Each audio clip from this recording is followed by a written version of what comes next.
alaihi wasallam.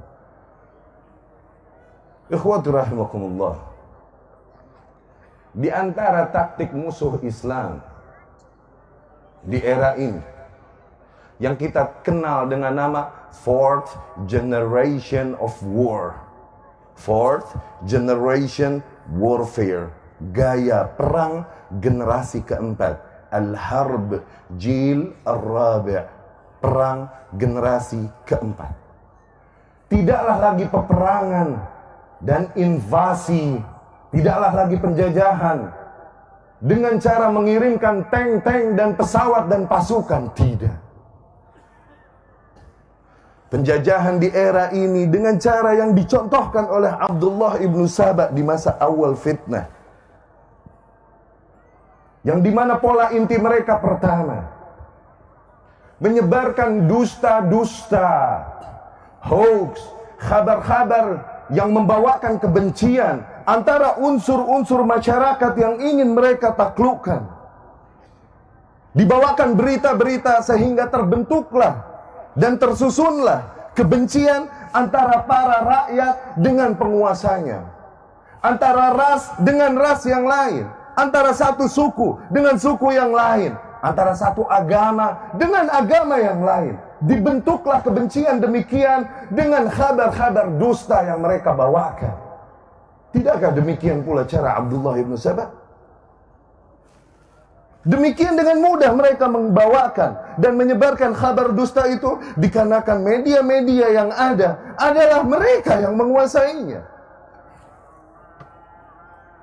Dan cara yang kedua, yaitu dengan cara membentuk boneka-boneka, baik berupa ormas-ormas atau tokoh-tokoh yang seolah-olah membawakan nama Islam, namun pada hakikatnya mereka menghancurkan, mengkambing hitamkan ajaran-ajaran Islam dan kaum muslimin dengan tindakan yang mereka lakukan. Bukankah demikian pula gaya gerakan Abdullah ibnu Saba? Dari situ dibuat oleh musuh-musuh Islam, Al-Qaeda, seolah-olah mewakili Islam. Dari situ mereka buat boneka dan sandiwara selanjutnya, ISIS. Padahal mereka yang melatihnya, mereka yang mendanainya, mereka yang menggerakkannya. Seolah-olah mereka semua bergerak atas nama Islam dan Islam berlepas diri dari mereka. Ikhwatu rahmatullah.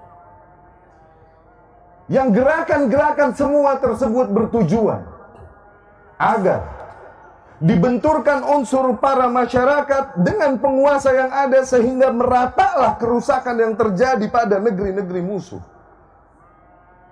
Ketika mereka benturkan satu suku dengan suku yang lain, kurang merata. Kehancuran kurang merata. Ketika mereka benturkan satu agama dengan agama yang lain, kehancuran kurang merata.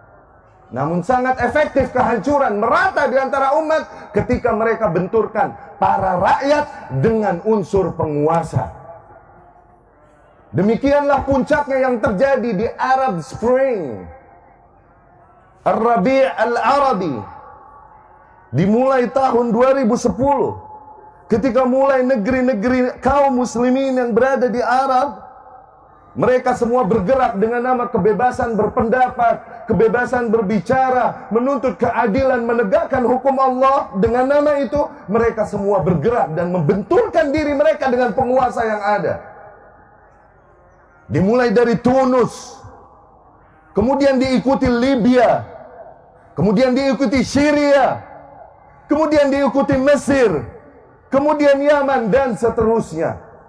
Tidakkah kita melihat apakah perbaikan yang ada terjadi pada mereka, atau justru kehancuran yang berkali-kali lipat? Ketika itu semua terjadi, dipalingkanlah media-media dari mereka, sehingga kita tak lagi mendengar apa yang terjadi dengan mereka. Demikianlah tujuan musuh Islam. Ketika negeri tersebut tak berpemerintahan, maka dengan mudah mereka akan mengeruk hasil dan sumber daya alam yang ada dengan jumlah biaya yang sangat sedikit, hanya untuk membayar kelompok di antara kelompok-kelompok yang berseteru yang menjaga spot-spot kilang minyak mereka. Tak perlu lagi mereka membayar negara, kerjasama antar negara. Tidak, cukup membayar ormas yang jaga spot kilang minyak mereka. Atau lebih jauh lagi, mereka membentuk pemerintahan boneka di negeri-negeri kaum muslimin.